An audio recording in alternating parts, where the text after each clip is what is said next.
Okay, so again, I'm Miss McP, and a little bit about me. So I did engineering as my background in when I was in university, and then basically did a bunch of co-op terms. Found engineering wasn't quite for me, but I had always kind of gravitated towards areas where I could help people or help them learn or help guide. And so I decided to give teaching a run and really kind of hit my stride, and have really just kind of flown ever since then. So I've been teaching with the Waterloo School Board now for 14 years, 13 years. Anyways, and through that time, most of my time has been spent in the physics classroom.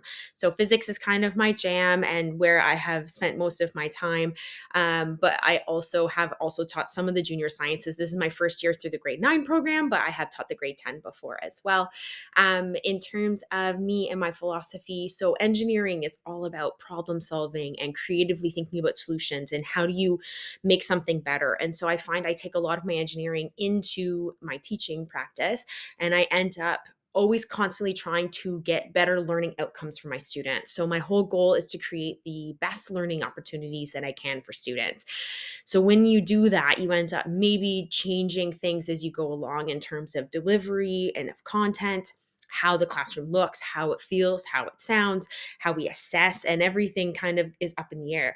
Physics education has actually had a ton of cutting edge research in the last 20 years. And there's been a lot of money pumping into how do we educate students the best? How do we create the best learning outcomes? And so I'm bringing a lot of that knowledge now into the grade 9 science room. So my classroom may not look how you had experienced school because there's been a lot of changes that have happened in the last 20 years in terms of physics. And so then in hand, science education has really kind of transformed in the last little bit. So my emphasis is big on creating opportunities for students to learn. So that means there's a lot of real world context or anchoring into like lived experiences or interest piquing curiosities. There will be a lot of hands-on learning because not only do I want you to like hear the physics or read about the physics or sorry, science, hear about the science, learn about the science, but I also want you to like see and experience the science so that we can take those conceptions that we have and modify them to match actually with explaining what the world is around us. And then the other big shift that you'll see is that my emphasis has been pushed towards learning instead of grades. So there's a lot of research in grades and how if I give you a number on a test, for example, um, stats say that 95% of students will take a look at the number and then put it aside. And they won't actually read all the comments and the feedback that can help them improve because they just see the number and then move on. And so, what I do is then I moved my practice away from numerical feedback. So, I'm still going to tell your student how to improve, what they're doing really well, what they can work on. And that can happen verbally in class as we go through and modify something, or it can be like actually in a more formal form, say on a test. And so then I'll give you some feedback there, and then that will help you grow and move on. And so I think that that's the biggest shift that would be different for people. It's just when you get rid of those numbers, that's kind of what people are expecting from school. But there's a lot of research into if there's numbers, then the emphasis is on grades instead of learning. And so then it moves towards what is more of like a mimicking or memorizing process as opposed to actually learning the material in a rich and deep way that actually stays with you. So my emphasis is on the learning. And so you'll see not necessarily numbers coming home, but you'll see feedback coming home. And also students are in the driver's seat when it comes to creating their grades.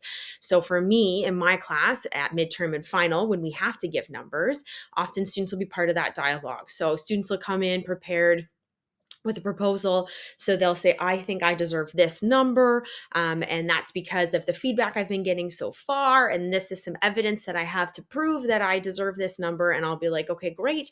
Or maybe we'll start talking a little bit more.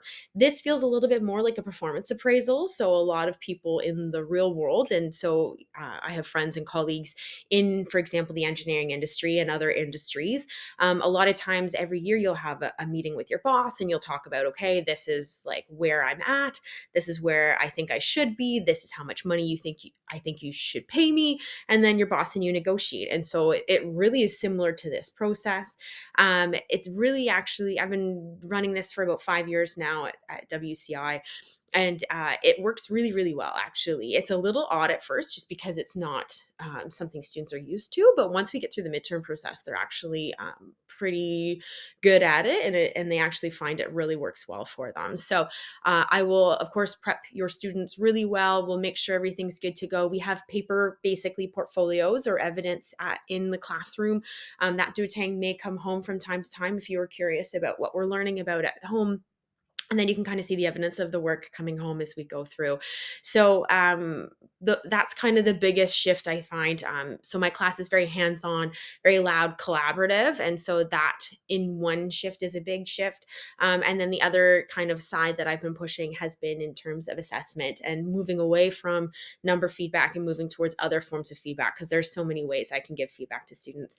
I'm just pushing into the idea of some of the other options because they tend to have better lasting results in terms of improvement and working towards refining and polishing those skills and getting better and better as we see through the year. So if you have questions or concerns, you're of course welcome to reach out to me. Happy to share any ideas if you want.